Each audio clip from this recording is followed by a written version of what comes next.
I'm intrigued with the reverse parenting there. So how do you give advice? Because it's so true. When you tell a child, don't do this or do this, they're not going to do it. So what's your advice on that? Because that's actually very smart. So I don't know. I mean, I think that you have to trust that intrinsically kids want to do the right thing. And if you just give them the space to do it, they will. And so like when I said as kids they were pretty naughty, when they were little, people used to tell me my kids were really naughty and I needed to discipline them more. But for me, if discipline meant that I had to put them in the naughty corner if they did something bad, or I had to smack them, or I had to even yell at them, nobody yelled in our family. My dad was a minister. I'd never heard him raise his voice in my entire life. And if we were in trouble, we would just get put in our rooms until we calmed down and we could come out and talk about it. And so like being angry and yelling, I don't yell at people. And so why would I do that to my kids? So I always felt a bit in conflict when people were telling me that the kids were naughty and that you need to discipline, because for me, I thought, like, they have to make the mistake to understand the consequence. And if you're a super strict parent and you don't let them make the mistake, so you're always saying, don't do this, don't do that, don't do this, how do they ever learn what the consequence is? Because they haven't done the naughty thing in the first place. So, you know, like if you put a bowl of lollies on the table and tell the kid they can't have them, well, like they want the lollies, right?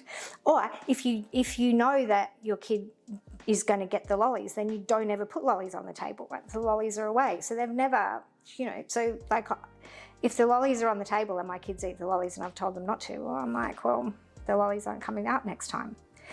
That's, you know, that's the consequence of the behaviour. So, you know, you need to kind of let them make those mistakes, I think. And that's where it's difficult when they're little, because that's when they're learning it. And I think, like for me, a lot of parents that I know, when their kids were really naughty in high school, it's like you can't discipline kids in high school. It's way too late. Like that needed to have been done before the age of 5. And so for me, it's more about letting them make the mistake, and then saying, like Britt got a TV when she was 9 or something to put in a room, but the TV was up on the top of the cabinet for 1.5 years because every time she did something naughty, the TV would go back up on top of the cabinet. So it's not like, I think it's about letting them make those mistakes when they're little, and then there being a consequence for that. So I told you to go to bed at 8 and you stayed up till 9. So now tomorrow night there's no television, or now, you know, like, and then I think they just over time learn to be self-disciplining and to know that, well, you know, I can do that, but the consequence is that, you know, I can go out till 3 o'clock in the morning, but the consequence is that I'm not going to feel well the next day. And so if you're prepared for that consequence, then it's fine. But, you know, and I think for them, being late to school, the consequence was that they would get in trouble, and they didn't like being in trouble. So, yeah, I don't know. I guess that's all I can say. I just think for little kids, like you just can't control. You have to let go of all control when you've got little kids. You need to give them, and that's a very Montessori thing, is, you know, you give them a boundary. Inside that, they can do whatever they like. You just need to make sure they're safe. You need to make sure they don't get hurt and they're safe. And then they need to have the freedom to experiment and to do things and to make mistakes, and then to learn what the consequences are if they do something that doesn't work for them. At ETS Rubasha Media, we help you become an industry leader. How? Well, we manage your podcast. A podcast is one of the most powerful ways for you to get your voice out there authentically, so you can teach and be an expert in your industry. And so once you have a podcast, once you're able to document like we're doing here and be able to put that into the marketplace, it positions you as a leader. Now, what we do with that is now we position our CEOs to be speakers, right? So you could just be doing what you love, working on your business and speaking on workshops, having speaking engagements, hosting workshops. So we have an availability once you become a client here at ETS Rubasha Media, whether we're managing your podcast podcast and your personal brand to be on the list of one of our speakers. So now you can get booked for speaking engagements. If you want to apply for that, if you want to apply for this select few clients who we can be represented out in the world, so we can market you speaking to so many people, being that industry leader, and it's just going to get bigger and bigger. It's the only way you're going to be an authority. People want to see you in front of other people. In their mind, they see you as someone who is important, someone who is valuable. When you become highly valuable, you become highly remembered, and you become highly paid.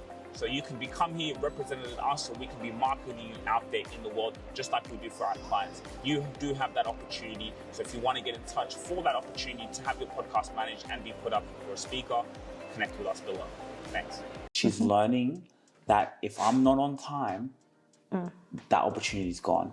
Then later on in life, she's going into business, she's coming into work. If you're not on time, you're gone, right? And so that makes so much sense. And I also read the book, How to Win Friends and Influence People. And he talked about it's like you give, when you know what someone wants. So she wants, like, let's say they want to be on school on time, or they want TV the next day, right? If you don't need to yell or use disciplinary, you just simply, whatever they want, if they're not behaving or acting accordingly, you remove it, right? Because they know they want that. Like me, for example, when I'll never forget, when we were younger, we used to get smacked. That wouldn't work because we'd keep doing the same thing. But then my dad would be like, you're not going to football training. That works. Yeah. That works. You could beat me all you want, or you can beat, but you take away what they want, they truly desire. So another question to ask you, what about if your child doesn't learn from the mistakes? What about if they keep making the same mistakes? What do you do as a parent then?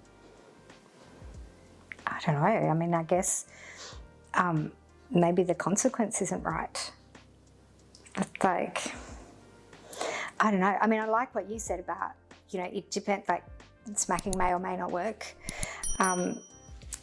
But, taking away something that you really want. Like, obviously, I think if they keep doing the wrong thing, then obviously either there is no consequence, or the consequence is not something that is going to hurt them or make a difference.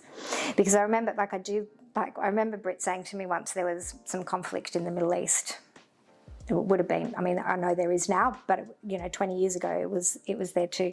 And she's like, what's happening? I said, well, these two countries are fighting over this piece of land. And she's like, well, why don't they do what you used to do to us when we were both fighting over something? Put it up high and nobody can have it.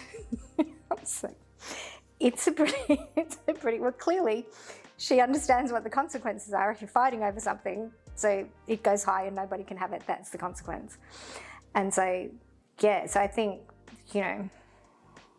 if they're not, well, clearly nobody over there is learning from their mistakes, but maybe that's it. Now I feel sad about that. Oh, about what? About the conflict in the Middle East. Yeah, but yeah, I don't know. I mean, I think either you're just not very smart or it's the wrong consequence, right? If you really enjoyed this video, make sure to click here, and I'm sure you're going to love that one.